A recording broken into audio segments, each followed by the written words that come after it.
दिवचल तालुक्यातल्या एका हायस्कुलात एका शिक्षकानूच ल्हान पिरायेच्या एका विद्यार्थिनी वांगडा असभ्य वर्तणूक केल्ल्याचो आरोप जाला।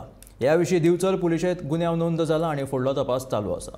दिवचल तालुक्यातल्या साखळे वाठारांतल्या एका हायस्कुलात एका शिक्षकान त्याच हायस्कुलात शिकपी ल्हान पिरायेच्या विद्यार्थिनी वांगडा असभ्य वर्तणूक केल्ल्याचो आरोप फुडें आयला। ह्या आरोपाक लागून सध्या दिवचल म्हालात खवदळ पडला।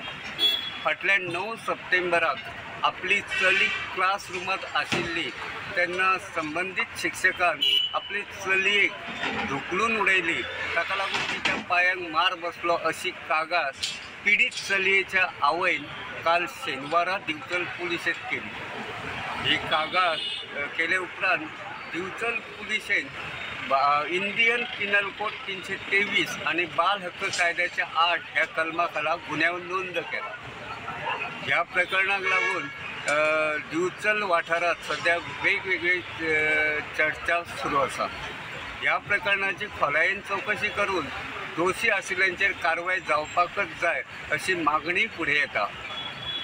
ह्या दिवचलचे पुलीस निरीक्षक राहुल नायक हांच्या मार्गदर्शना खाला पुलीस उपनिरीक्षक प्रसाद पाळणी ह्या प्रकरणाचो फुडलो तपास करतात। ह्या प्रकरणात आता शाळेच्या